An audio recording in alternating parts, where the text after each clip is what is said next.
Tuhan kita itu Allah, bukan mulut orang.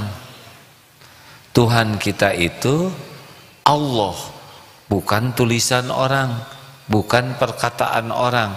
Tulisan orang, perkataan orang itu bakal kembali kepada yang menulisnya. In ahsantum ahsantum li anfusikum wa in asatum falaha. Alhamdulillahi rabbil alamin. Alhamdulillahilladzi anzala sakinah fi qulubil mu'minin liyajdadu imanan ma'a imanihim. Allahumma salli wa sallim wa barik ala Muhammadin wa ala alihi wa ashabihi ajma'in. Kita kaji nomor 246 dari kitab Al-Hikam, tulisan Imam Ibnu Athaillah. Bismillahirrahmanirrahim. Matal malaka adamu iqbalin nasi alaika aw tawajjuhum bidammi ilaika farji' ila ilmillahi fika fa in kana la yuqni'uka ilmuhu fa musibatuka bi'adami iqbali bi'adami qana'atika bi'ilmi asyadu min musibatika biwujudil ada minhum. Apabila menyakitkan hatimu atau menyedihkan hatimu, tidak menghadapnya orang-orang kepadamu atau celaan orang-orang kepadamu, maka selidikilah apa yang diketahui Allah dari perbuatanmu, atau maka koreksilah keadaan diri yang sebenarnya menurut apa yang diketahui oleh Allah.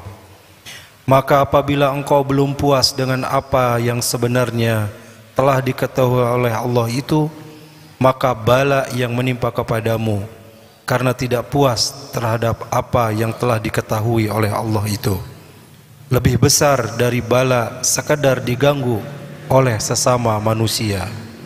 Masya Allah, ini luar biasa. Saya harus potret dulu ini, karena kata-katanya adalah tentang bala. Kita sering sekali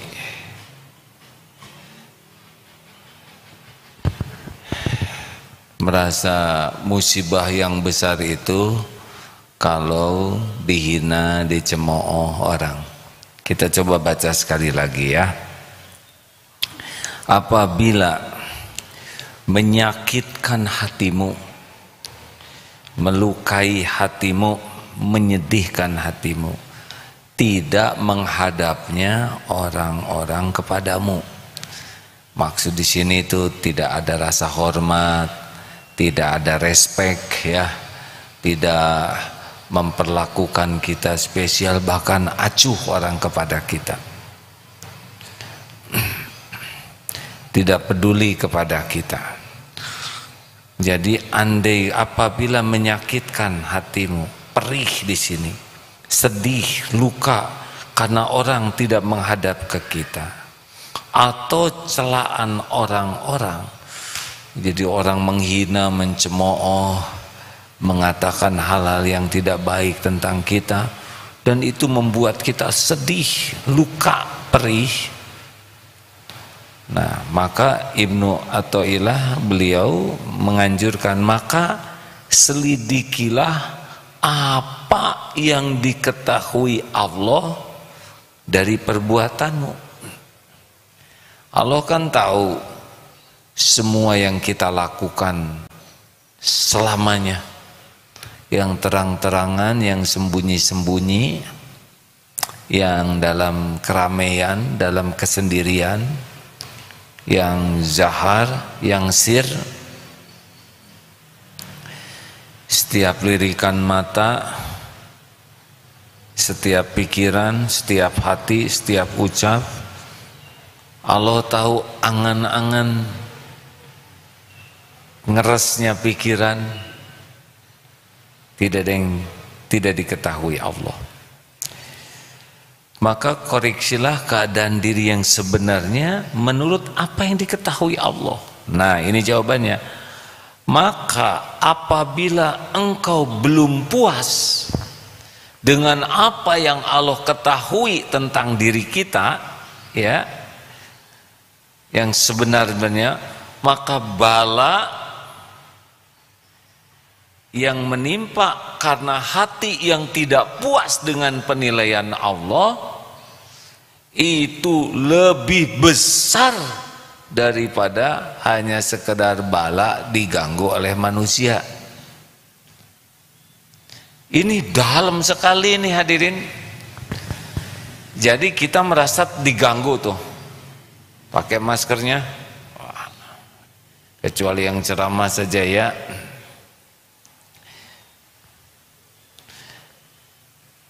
Jadi maaf saya melakukan ini karena pada waktu di Turki juga saya melorot masker, imam langsung, saya kira saya suruh berdiri, masker yang suruh dinaikkan. Nah, jadi kita merasa dihina orang, diremehkan orang, dicaci, dibully, itu merasa sebuah musibah. Padahal ada musibah yang lebih besar dari itu, yaitu musibah tidak adanya keyakinan Allah Maha Tahu apa yang kita lakukan.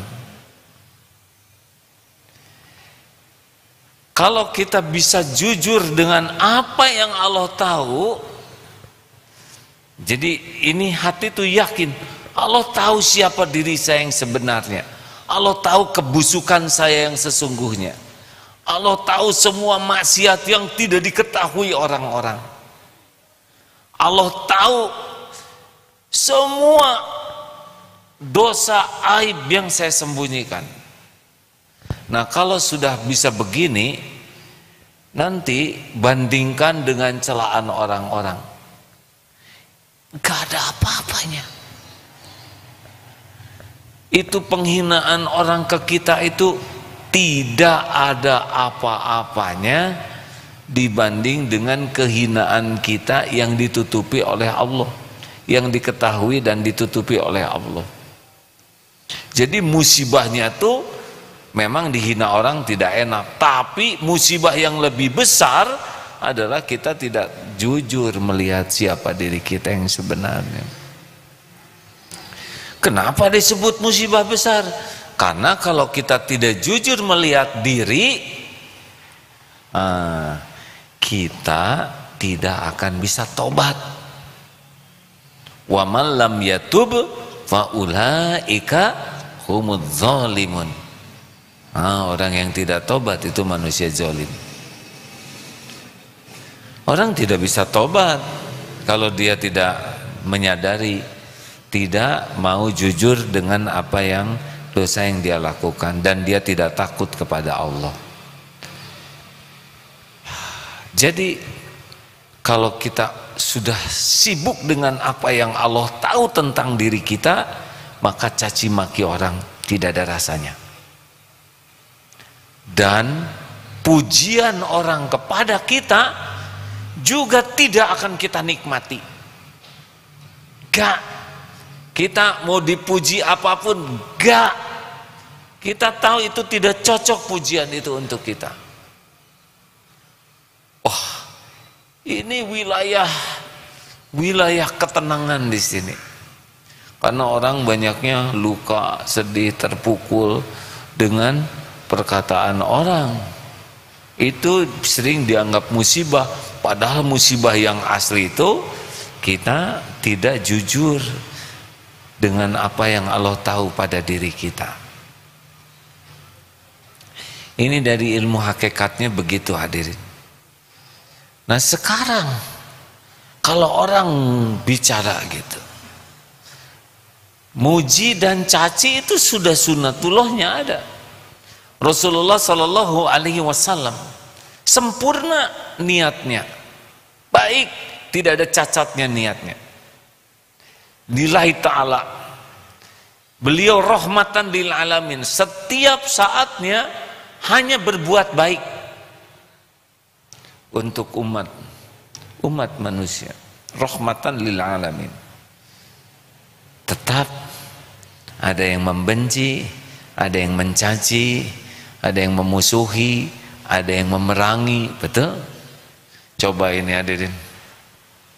Jadi keterlaluan kalau kita sangat ingin disukai semua orang.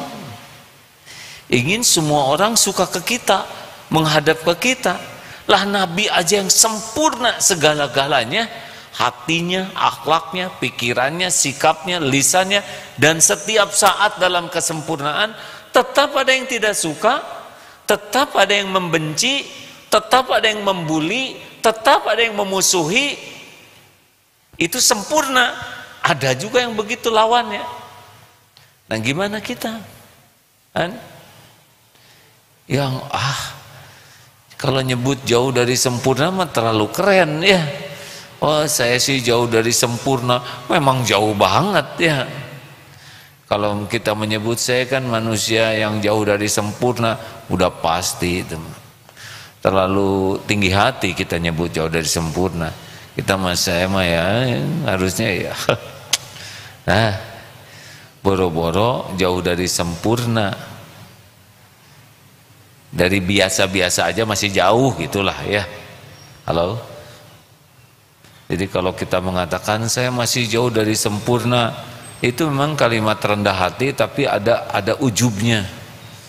Karena kita mah dari yang biasa aja masih jauh. Kalau sempurna kan di sini. Kalau baik di sini, kalau biasa di sini. Nah, kita mencapai hidup normal saja masih jauh. Jadi tidak perlu kita sakit hati dengan tidak menghadapnya orang ke kita. Jadi kalau kita banyak sakit hati, sebetulnya lagi ujub kita ini, merasa sudah bagus, merasa layak orang-orang tuh menghormat kita, layak orang-orang tuh menghargai kita. Kita tuh merasa layak diperlakukan spesial oleh orang lain, makanya sakit hati. Tapi kalau kita sibuk dengan apa yang Allah tahu tentang diri kita, insya Allah hadirin, keperluan kita akan penghormatan orang sirna, dan itu sama dengan bahagia. Karena kan yang membuat kita sengsara, kita sangat berharap dari makhluk dan takut ke makhluk. Tapi yang bertauhid berharap ke Allah, takut kepada Allah Subhanahu wa taala. Jadi luangkan waktu untuk bertafakur. Tidak menafakuri dosa saja, tapi menafakuri apa yang Allah tahu tentang kelakuan kita. Itu lebih kuat dibanding dengan kita berusaha memikirkan dosa-dosa kita. Saya mau ingat dosa, nah itu bagus, cuma daya jelajah ingat dosanya itu tidak sekuat dengan apa yang Allah tahu tentang kita. Gini, saya mau memikirkan apa yang saya lakukan, beda dengan saya ingin tahu hasil rekaman dari CCTV. Oh itu kan yang kita ingat sedikit, tapi rekaman itu detail. Ilustrasi sederhananya begitulah. Dan tidak ada yang luput dari pengetahuan Allah, tidak ada yang terlupakan. Selain tidak ada yang luput, semuanya detail diketahui, dan tidak ada yang terlupakan, tidak ada yang terhapus. Semuanya ada dalam pengetahuan Allah. Jadi kalau kita lebih sibuk dengan apa yang Allah tahu, insya Allah kita tidak bangga ketika kita dipuji, kita tidak terluka ketika kita dicaci. Yang kedua tadi ilustrasinya, Rasulullah saja yang serba sempurna tetap ada yang mencaci, menghina, apalagi kita yang memang jauh dari standar. Jadi sangat wajar saja, betul? Ada lagi yang ketiga, Tuhan kita itu Allah, bukan mulut orang. Tuhan kita itu Allah, bukan tulisan orang, bukan perkataan orang. Tulisan orang, perkataan orang itu bakal kembali kepada yang menulisnya. In ahsantum ahsantum li anfusikum wa in asatum falaha. Faman ya'mal mithqala dzarratin khairan yarah wa man ya'mal mithqala dzarratin syarran yarah. Kembali, apakah penghinaan orang kena ke kita? Kena kalau kitanya hina, kalau kita menyikapinya dengan sikap hina, udah pasti balik tuh. Misalkan kita menghina seseorang, itu balik ke kita sendiri kan, kebaikan balik ke kita, keburukan balik ke kita. Termasuk orang yang menghina, memfitnah dan sebagainya, balik kepada dirinya sendiri. Kayak yoyo mungkin ya,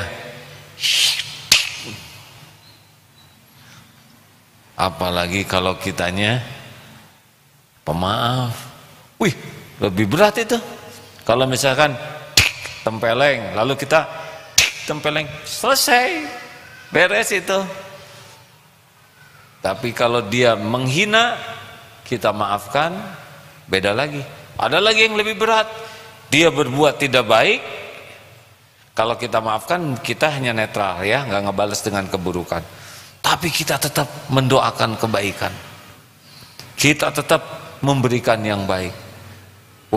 Allah melihat ini aktif ngejelek-jelekin, ini aktif mendoakan kebaikan. Tidak ada rekaman yang lebih lengkap selain rekaman Allah Subhanahu wa taala.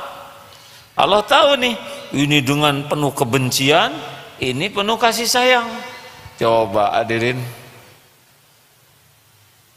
kalau Allah mau ya ini dibalikan hatinya, kalau enggak ini bisa remuk redam nih, menyakiti orang yang berbuat baik. Makanya kalau kita nyakitin orang, nauzubillah, mending dibalas aja supaya impas.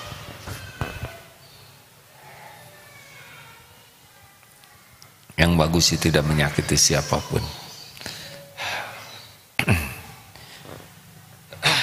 Nah, jadi kalau kita dalam posisi seperti yang tadi itu, ada yang menyakiti, ingat saja Tuhan kita itu adalah Allah, yang menciptakan kita Allah, yang menjamin rezeki kita Allah, yang mengangkat derajat Allah, yang ngasih pahala Allah. Apakah mungkin rezeki kita berkurang karena dihina orang? Kalau Allah tidak ngurangin, tidak berkurang. Rezeki kita itu berkurang karena bukan karena penghinaan orang, karena Allah saja lagi ngurangin rezeki kita. Apakah mungkin penghinaan orang membuat kita jadi hina? Tidak bisa. Kalau kita dimuliakan Allah, kita mulia. Tapi perlu diketahui bahwa dimuliakan Allah itu tidak identik seluruh dunia memuji. Orang yang dimuliakan Allah itu yaitu diberi hati yang yakin ke Allah. Inna akramakum indallahi atqakum. Sesungguhnya orang yang paling mulia di antaramu di sisi Allah adalah orang yang paling bertakwa. Mungkin dimusuhin itu, tetapi tetap saja mulia, karena kemuliaan yang sejati di sisi Allah. Nabi aja mulianya sempurna, tetap aja ada yang membenci dan tidak suka, betul? Jadi Tuhan kita adalah Allah. Jangan takut berkurang apa yang Allah beri karena orang yang tidak suka ke kita, tidak bisa. Apa yang Allah tetapkan untuk kita pasti ketemu. Apa yang tidak Allah tetapkan untuk kita tidak akan sampai. Makanya lurus-lurus saja. Terima kasih hadirin sekalian. Semoga ada hikmahnya. Ada yang mau ditambahkan, Ustaz?